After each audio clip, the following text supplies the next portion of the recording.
So, where do I begin?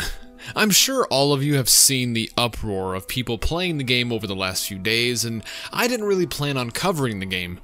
But then I played it, and it turns out that I have a lot to say. See, I adore The Last of Us. I think it's some of the greatest storytelling you could get out of a piece of media at the time.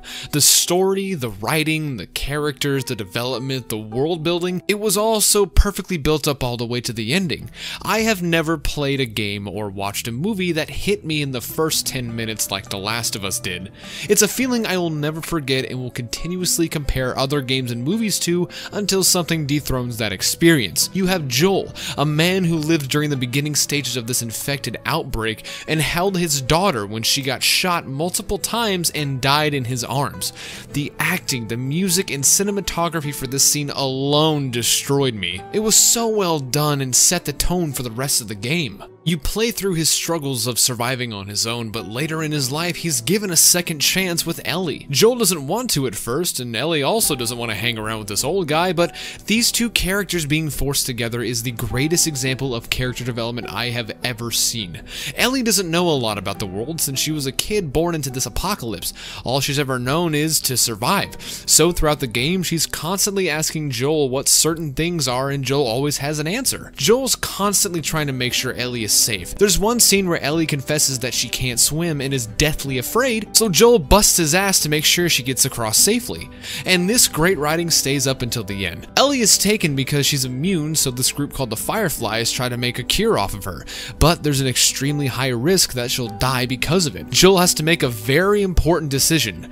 Does he give up his second chance of having a daughter, or does he save her life and let the world suffer longer? It's a fantastic plot with amazing writing that really sets the bar for storytelling. So the Naughty Dog was like, what if we didn't do that?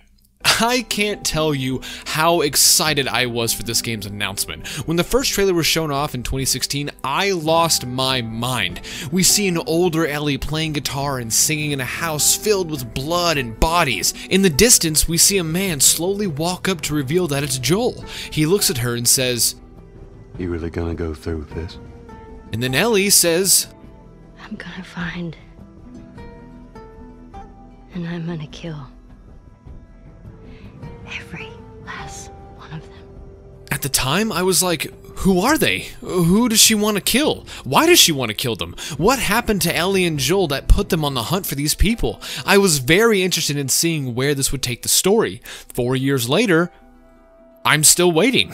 This trailer sets up a story that never happens, and this is a theme with all of these trailers. Throughout the years, Sony would release trailers every now and then to promote the game. In these trailers, we would constantly see Ellie doing her thing, obviously showing that she's the new main character, which is cool. I want to see a more experienced Ellie and also see her develop more as a character. But in almost every one of these trailers, we'd see Joel. Joel was older, and that gave us the indication that he would be there with us along the journey. Now, I'm sure anyone could guess that maybe he won't be there the entire time like the last game. Look at him. He's old. Old man Joel. My mentality was that he would be there for a bit, and then the rest of the game would be Ellie, and then maybe Joel would die at the very end in a perfect send-off, like Logan did, for example. Now again, major spoilers ahead. If you haven't played the game or you just don't care, then keep on watching.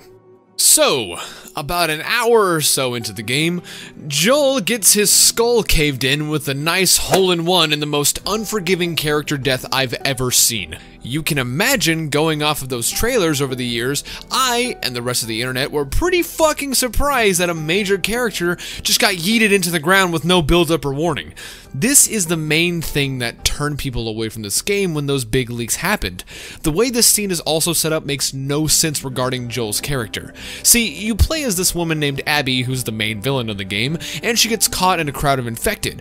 Joel and his brother Tommy save her and finally get to a safe place. They can't make it back to their camp, so Abby says that her hideout's nearby and it's also safe. So Joel and Tommy just happily decide to say fuck it and follow this complete stranger into her territory, which completely negates all of the character traits the first game set up for Joel.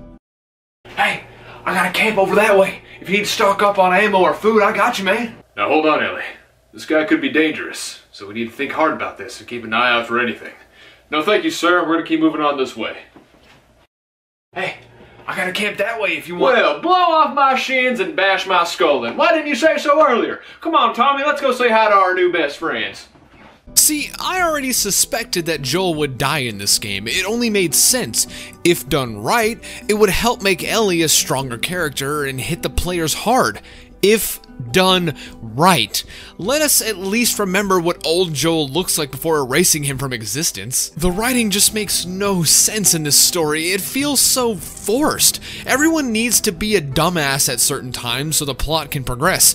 Joel and Tommy become idiots, so the story calls for Abby killing Joel, but Tommy says that he's Joel's brother and Ellie shouts for Joel, obviously showing that they have some sort of connection. Maybe she's from Joel's settlement, any sane human being would think, but Abby just decides to let both of them live because the plot needs to happen. Joel was well established in the first game to be a veteran in the world that he lives in. Part 1 Joel and Part 2 Joel are completely different characters. It feels like Naughty Dog just forgot how to write a good story. After this unfortunate realization, I went back and took a look at the trailers. Now, I don't know if Sony or Naughty Dog are to blame for this, so I'm just gonna blame both of them. Essentially, every trailer involving Joel was a huge lie. See, in the game there were a few flashback sequences where you play as a younger Ellie hanging out with Joel and bonding over all kinds of stuff. These sections have way better writing than the rest of the game. So what Naughty Dog did was they took these scenes with young Joel and swapped the model with old Joel to make it look like he played a major part in the story. This is blatant false advertising. Every instance you see with Joel in the trailers is just a flashback scene with the model swapped. Even this part of the trailer doesn't even happen. Some other dude says it, who, by the way, is introduced as a big supporting character for the main cast and is quickly just shot in the face with no warning or time to take it in. Another YouTuber by the name of Smudboy did a very good video about this false advertising, which I'll link in the description. In the video, he makes a comparison to Thor Ragnarok. In the trailer, we see Thor's eyes all glowy and sparky, but in the movie, his eye is actually hurt. Now, I saw people comparing the Joel situation to this, saying that it's the exact same thing. It's not. Nothing from this scene gives you any indication on how the story is going to go. This is meant for cool promotional shots. That's it. Nothing in the movie's plot was changed.